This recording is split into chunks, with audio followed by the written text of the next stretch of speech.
আজকে যে ক্লাসটা আমরা আলোচনা করছি এটা তোমাদের 17/2/2025-এর ফার্স্ট শিফটের কোশ্চেন ছিল এসএসসি জিডির। তাহলে দেখো, এখানে কোশ্চেন পেপার মোটামুটি সহজেই এসেছিল। হ্যাঁ, শুধুমাত্র দুইয়ের দাগের কোশ্চেনটা আর এখানে ওই সাক্ষরতার অঙ্ক আর একটা হচ্ছে সময় কার্যের অঙ্ক, 3 থেকে 4টা কোশ্চেন একটু টাফ ছিল তোমাদের কাছে। মোটামুটি বাকি সব সহজেই ছিল। দেখে নাও কোশ্চেনগুলো কেমন এসেছিল আগামী পরীক্ষার জন্য। তাহলে এখানে দেখো, কোশ্চেন নাম্বার 1, একজন দোকানদার 540 টাকা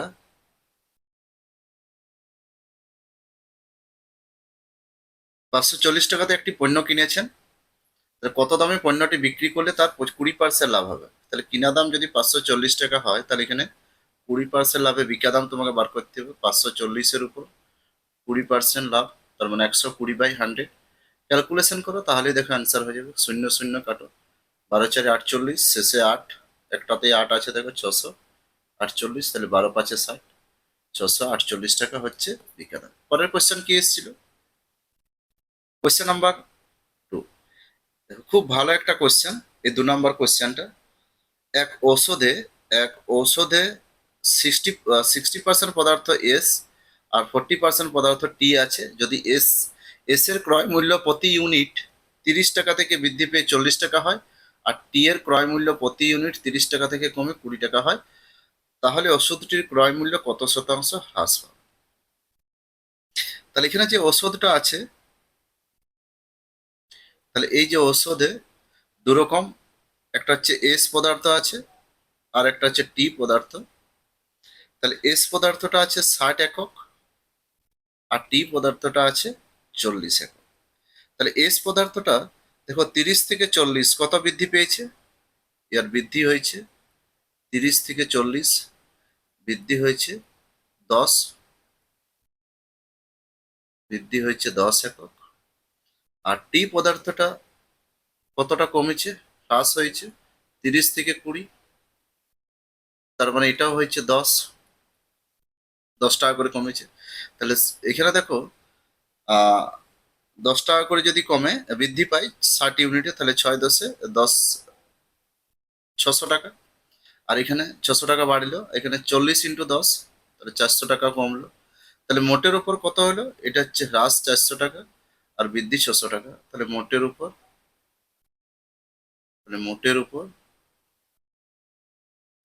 আমার বৃদ্ধি আসছে 600 - 400, 200 টাকা। এরপর দেখো, প্রাথমিক মূল্য কত টাকা আছে? তাহলে প্রাথমিক মূল্য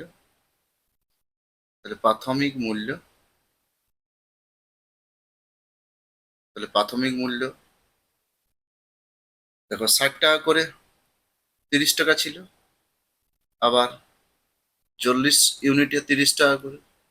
তাহলে 6×3 = 18 আর 4×3 = 12, তাহলে টোটাল আমার ছিল 3000 টাকা। তাহলে এখানে দেখো, মূল্যটা কত হ্রাস পাবে মোটের উপর, ক্রয় মূল্য কত শতাংশ হ্রাস পাবে। তাহলে ক্রয় মূল্য হ্রাস সমান 200/3000 × 100। ক্যালকুলেশন করো, 20/3, 318, 318, 318, এইভাবে চলছে। তাহলে 6.67% হ্রাস পাচ্ছে। তারপরের কোশ্চেন দেখো, কোশ্চেন নাম্বার 3। 4 টাকা 60 প্রতি কেজি, 60 কেজি চিনির সাথে 3 টাকা 80 প্রতি কেজি দরের চিনি 5 টাকা দরে বিক্রি করলে 25% লাভ হবে। তাহলে মিশ্রিতর ক্রয় মূল্যটা কত? তাহলে মিশ্রিতর ক্রয় মূল্যটা বার করো। তাহলে দেখো, বিকা দাম থেকে কিনা দামে গেলে 100/125, 25×4 = 100, 25×5 = 125। তাহলে 4 টাকা করে হচ্ছে মিশ্রিত, 4 টাকা পার কেজি। তাহলে প্রথম প্রকার অ্যালিগেশন করা, দ্বিতীয় প্রকার, তাহলে 4 টাকা 60 আর 3 টাকা 80, আর মিশ্রিত আসছে 4 টাকা। তাহলে কোনাকুনি বিয়োগ করো, তাহলে এখানে বিয়োগ করলে আসছে তোমার 20, আর এদিকে আসছে 60, 3.60। শূন্য শূন্য কাটো, 2×3 = 6, তাহলে আসছে 1:3। তাহলে প্রথমটা যদি 60 কেজি হয় তাহলে 60 × 60 আর 6 × 3 = 18, দ্বিতীয়টা আসবে 180 কেজি। পরের কোশ্চেন, মোহন 153টি চেয়ার বিক্রি করে 68টি চেয়ার সে বিক্রয় মূল্যের সমান সে লাভ করেছে। তাহলে সে চেয়ার, তাহলে এখানে 153 মাইনাস 168, তাহলে এখানে আসছে দেখো তার কেনা দামটা পেয়ে যাবে। 85টা চেয়ারের সে কেনা দাম ছিল আর 68টা লাভ, তাহলে 68 / 85 × 100, এটাই তার লাভ পার্সেন্টেজ। 17 × 4 = 68, 17 × 5 = 85, 5 × 20 = 100, তার এখানে তার লাভ হয়ে যাচ্ছে 4 × 2 = 8, 80% তার লাভ। খুব সুন্দর সুন্দর কোশ্চেন আছে কয়েকটা। একটি শহরের জনসংখ্যা এত, তাহলে যে মোট জনসংখ্যা, মোট মোট জনসংখ্যা, এই যে মেল ফিমেল কত আছে, 3,40,000 মতন। আর তার মধ্যে এতজন পুরুষ, তাহলে এখানে মেল কতজন আছে, 217,000, তাহলে টোটাল ফিমেল কত আছে বিয়োগ করে দাও, 123,000। এরপর দেখো পুরুষ স্বাক্ষর, তাহলে এখানে দেখো পুরুষ স্বাক্ষর, তাহলে পুরুষ স্বাক্ষর কতজন আছে, আচ্ছা 11% জনসংখ্যা টোটাল স্বাক্ষর। এখানে পুরুষ স্বাক্ষর না, এখানে তোমরা পুরুষ মহিলা উভয় স্বাক্ষর, তাহলে স্বাক্ষরটা এখানে মেল ফিমেল একসাথে করো, 11%। তাহলে এখানে দেখো 3,40,000 উপর 11% যদি হয়, 4 আর 3 = 7, 374,000। এবারে দেখো ফিমেল স্বাক্ষর, মেল স্বাক্ষর, স্বাক্ষরে স্বাক্ষরে মেল কত আছে, 217,000 ইন্টু 11/100, এটা ক্যালকুলেশন করলে আসছে 23970। তাহলে এই যে স্বাক্ষর, স্বাক্ষর ফিমেল কতজন বিয়োগ করে দাও টোটালটা থেকে, 13430, দুটোর মধ্যে বিয়োগ করো।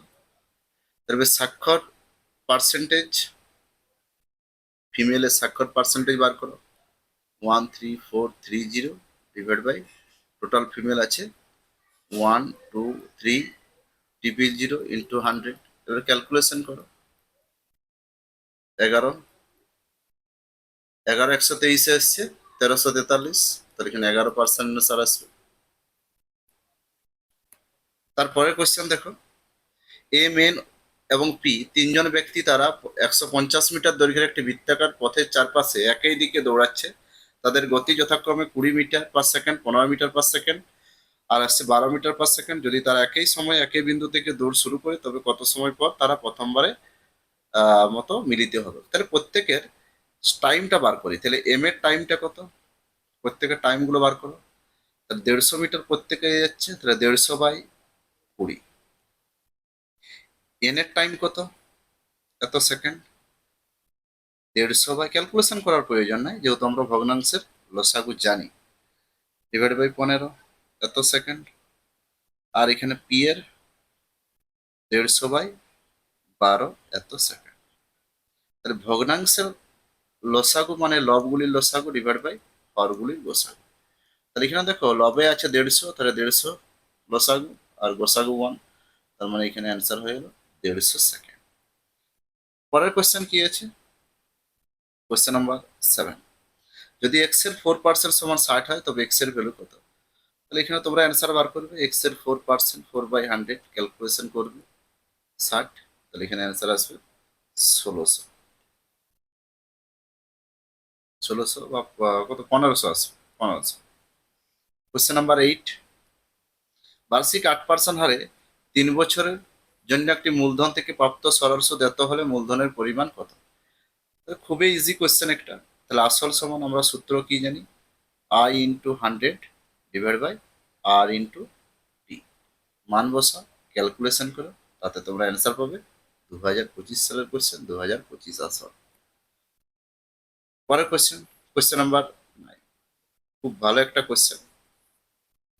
একটা নির্দিষ্ট কাজ সম্পূর্ণ করার জন্য কিউ প্রথম দিন কাজ শুরু করে, পি আর কিউ বিকল্প দিনে কাজ করে, তাহলে পি আর কিউ একা কাজটি কিউ একা কাজটি 56 দিনে শেষ করতে পারে, তবে 37.5 দিনে সম্পন্ন হয়। তাহলে আর একা একই কাজের অর্ধেক অংশ কত দিনে সম্পূর্ণ করবে? খুব সুন্দর একটা কোশ্চেন। তাহলে এখানে দেখো কিউ কাজ করছে আর আর কাজ করছে, টোটাল কাজটা কত আছে? 37. 37.5 দুজনকে যদি আমি 2 দিয়ে ভাগ করি, তাহলে আজ পি প্রথম দিন কিউ, তারপরের দিন আর কিউ আর এইভাবে কাজ হয়েছে। তাহলে এখানে আসছে 18 দুগুণে 36, 18 দুগুণে 36, 1.5। একজন একজন 19 আর একজন আসছে 18.5। তাহলে এখানে দেখো যেহেতু কিউ কাজ শুরু করেছে, তাহলে কিউর 19 দিন আর এখানে 18.5। তাহলে কিউর কত অংশ কাজ হচ্ছে? 19/56। তাহলে বাকি কাজটা কে করছে? আর, তাহলে আর 1 - 19/56, তার মানে আসছে 37/56 অংশ, 37/56 অংশ। তো এটা আর, তাহলে আর তো এখানে বলা হয়েছে অর্ধেক দিনে কাজ করবে, তাহলে আর অর্ধেক দিনে কাজ করে, তাহলে আর অর্ধেক কাজ মানে অর্ধেক অংশ কাজ করবে, তাহলে হাফ অংশ, হাফ বাই 18.5 ইন্টু 56/37।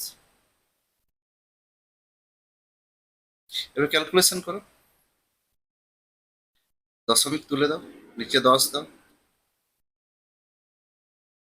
5 দুগুণে 10, 5 3 15, 5 7 35, 37 37 কেটে গেল। এবার 2 28 56, 2 14 28। তাহলে এখানে অ্যান্সার হয়ে গেল 14 দিনে অর্ধেক অংশ কাজ আর করবে। ঠিক আছে, এটা আরেকটা পদ্ধতি আছে, সেটা হচ্ছে তোমার ওই ওয়ার্ক এফিসিয়েন্সি দিয়ে তোমরা করতে পারো। পরের কোশ্চেন নাম্বার 10। যদি 238 মিটার দীর্ঘ একটি ট্রেন 36 কিমি/ঘন্টা গতিতে চলে, তবে একটি 702 মিটার দীর্ঘ সুড়ঙ্গকে অতিক্রম করতে ট্রেনটির কত সময় লাগে?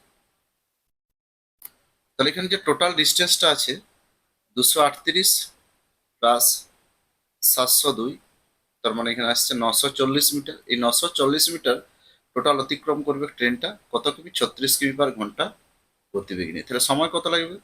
940 ডিভাইড বাই 36 ইন্টু আর 5 18, 18 দুগুণে 36 আর 5 দুগুণে 10, তার মানে 94 সেকেন্ড। অ্যান্সার হয়ে গেল। পরের কোশ্চেন, মান নির্ণয়।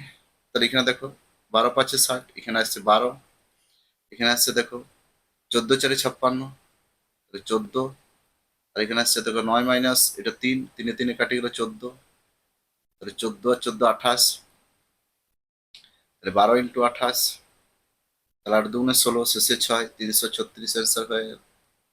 পরের কোশ্চেন নাম্বার 12।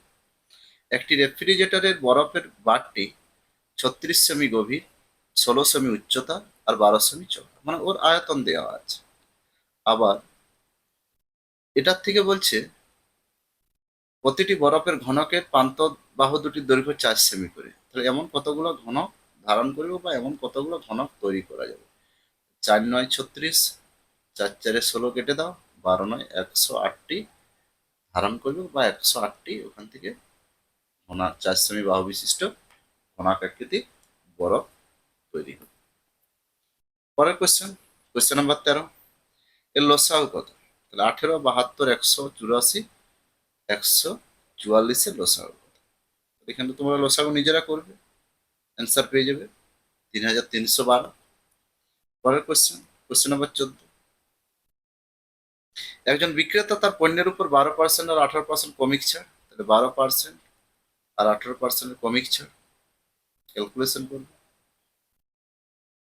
তাহলে এখানে আসছে তোমার 8 দিয়ে 10 -30, আর 18 12 আসছে তোমার 216, 216 ডিভাইড বাই 100, -30 প্লাস 2.16, তাহলে এখানে ক্যালকুলেশন করলে আসবে -27.84, তার মানে -27.84% ছাড়।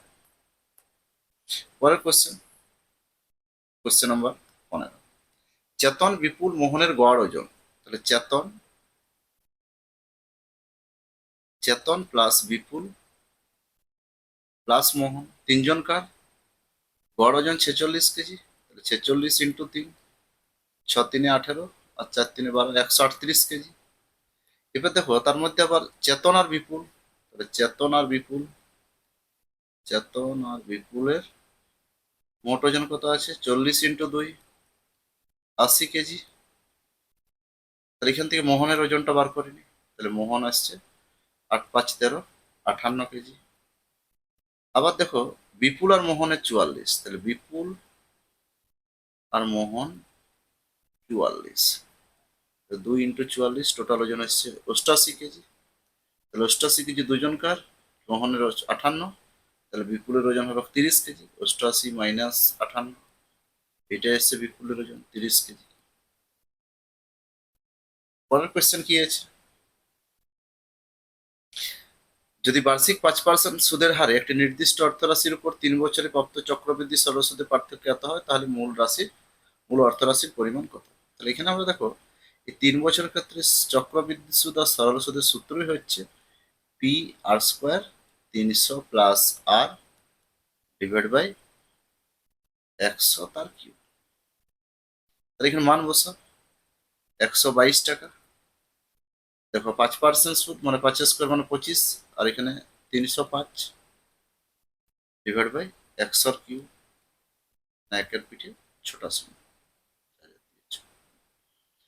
এবার দেখো 5 দিয়ে কাটো, 5 × 6 = 30, 5 × 1 = 5, 5 × 2 = 10, তাহলে একটা শূন্য কমলে এখনো 3, 4, 5, 61 2 কাটলে 25 দিয়ে কাটো, 25 8 200, 25 8 200, মানে আরো দুটো শূন্য কাটলে 3টা শূন্য রইল, তাহলে পি সমান হয়ে গেল 8 × 2 = 16 হয়ে গেল। সেম কোয়েশ্চেন দেখো আরেকটা আছে, question number 18, same question same সূত্র, তোমরা অ্যান্সার বলবে কত হবে কমেন্টে, এর অ্যান্সার তোমরা অবশ্যই জানাবে প্রত্যেকে। পরের দুটো দেখো আরো সরল আছে, খুব সুন্দর ছোট ছোট সরল আছে, ঠিক আছে। এটা তোমরা নিজেরা করবে, এটা আমি করে দিচ্ছি, অনেকে মাইনাসে ভুল করে। তাহলে আগে ভাগের কাজ, 12 × 5 = 60, মাইনাস দিয়ে মাইনাসে প্লাস হয়ে গেল, এখানে প্লাস হয়ে গেল, আর মাঝে এখানে আছে এই মাইনাসের জন্য আবার -5 রইল, আবার -9, আবার এখানে দেখো 8 × 3 = 24, 9 × 5 = 14, -14 - 24, তাহলে টোটাল হয়ে গেল -38। এটা তোমরা অ্যান্সার বলবে কত হবে। এখানে ভিডিওটা শেষ করছি।